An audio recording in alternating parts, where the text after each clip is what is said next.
We are very pleased to be joined now by former Arkansas Governor Mike Huckabee. Mike, it is so good to have you with us back here on America's Forum. Thank you, JD. We're looking for a great afternoon of support for Israel because I think that there's been a lot of muddy water when it comes to understanding the unique threat that Israel is under every single day, and the fact they have very few friends in the world, and the United States has historically been one of them. We want to make sure that Israel and the rest of the world knows that that continues today.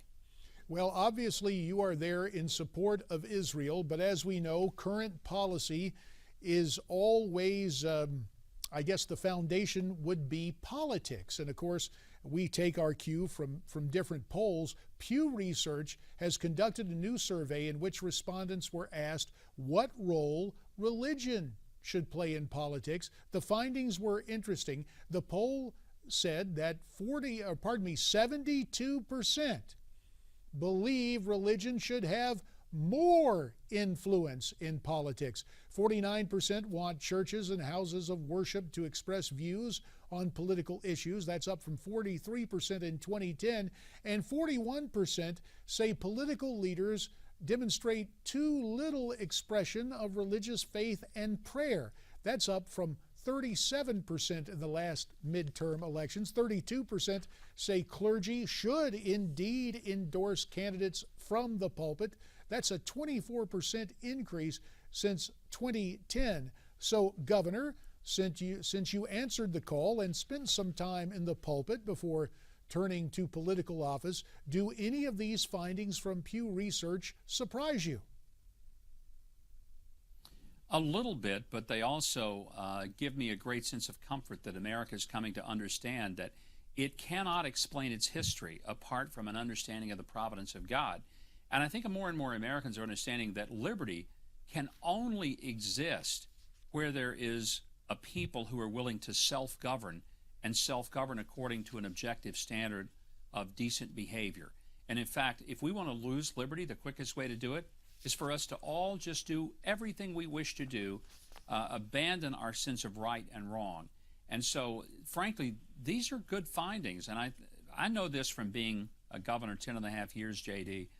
I looked at how many things in our budget were directly related to the fact that character and integrity had broken down in people. And I'll guarantee you that if you look through a state or a federal budget, you're going to find that a lot of the expenses that we have, and therefore the taxes that we cough up to pay for it, is because we have really a population that fails to connect integrity on a personal level and government on a broad and national level. And just a couple of quick examples. If you have kids who don't show up for school and are dropouts and they spray paint graffiti on bridges and buildings and they get into trouble with drugs and they steal things in order to support their drug habit, you're going to be looking at everything from more cops, more judges, more probation officers, more halfway houses, more remedial education programs, more public works people to spray off the graffiti from the bridges and buildings, and the list goes on and on. That comes at taxpayer expense. Well-behaved kids just don't cost as much. Well-behaved adults don't cost as much. It's really pretty simple when you look at it.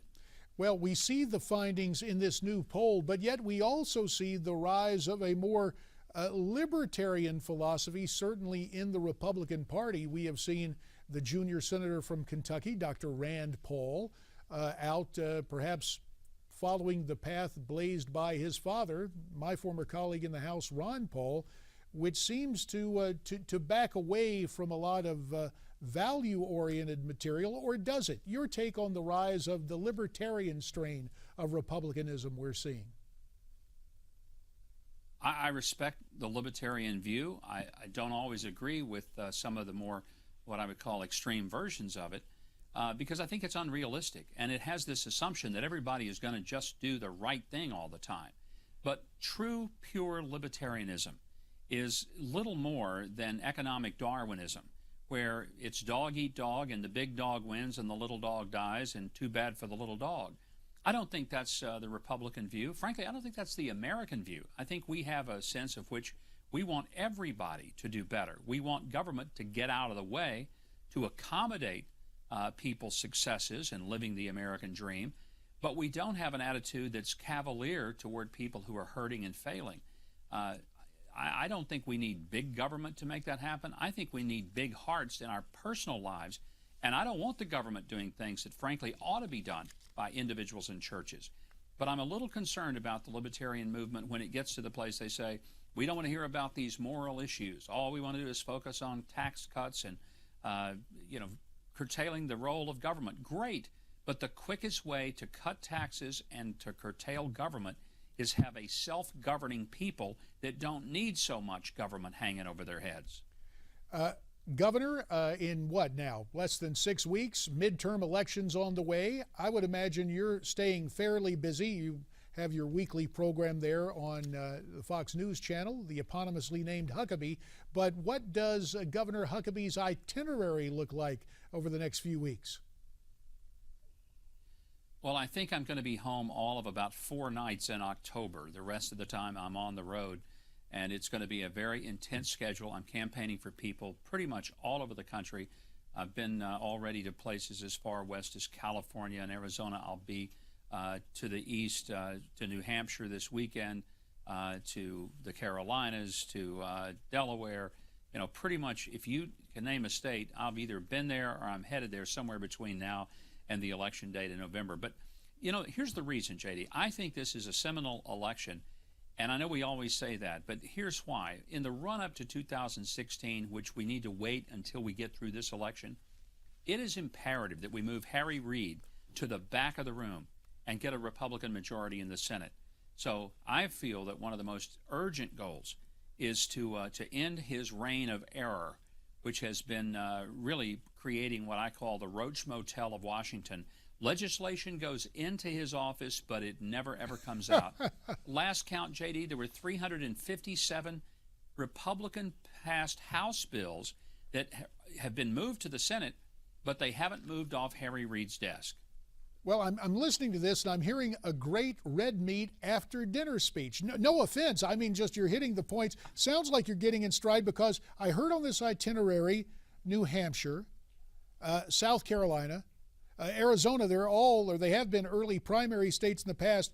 Iowa with the first caucus. Are you going to be in Iowa anytime soon?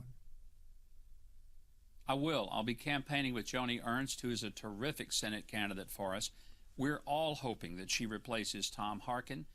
She's got an opponent who is well financed by the Democratic National Committee, but who has had stumble after stumble, Bruce Braley, and really is not a very strong candidate for the Democrats, and they're nervous, and they should be. Joni Ernst, on the other hand, is a terrific candidate, having been a combat veteran. She's also been an effective state legislator and a very articulate person, and her background is straight from the farm, which works pretty darn well if you're from Iowa.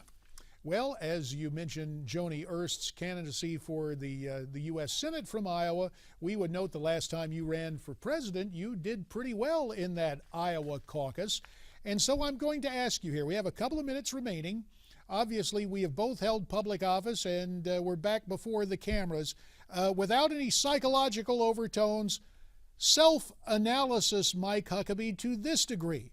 We have a former governor who's a former presidential candidate who has an itinerary filled with stops in states that show up early in the presidential selection process. If we connect the dots, can you see how people are saying, looks like Mike Huckabee is going to run for president in 2016? Well, I'm trying not to be coy and to be as candid as possible. I've said very clearly that it is on the table, that I have not made a decision. I don't want to, shouldn't. In fact, I think it'd be premature and inappropriate to do it before we get through this election cycle. But sometime in the spring of next year, I'll make a decision. In the meantime, as much as it'll be hard for people to believe, my genuine focus is making sure we don't muff this great opportunity we have in 2014. And then I'll take a look at it. But I'm sure, as you know, JD, doing the television gig, it ain't bad. And so if this is what I'm supposed to keep doing, so be it.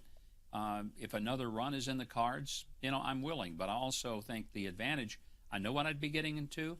The disadvantage, I know what I'd be getting into. And even with the fact that you have your own show, in the spring of 2015, would you just come back and share your ideas first with us? We'd really welcome it. I figure I better put in that invitation right now.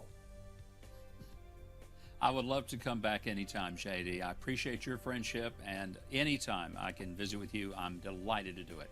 And I'm delighted as well to have you. Former Arkansas Governor Mike Huckabee here on America's Forum. Well, we've heard the good governor saying he's going to take his time and think about it. What do you think about a possible Huckabee candidacy for the presidency? Why don't you tweet me your comments on that at Newsmax TV, #America's Forum.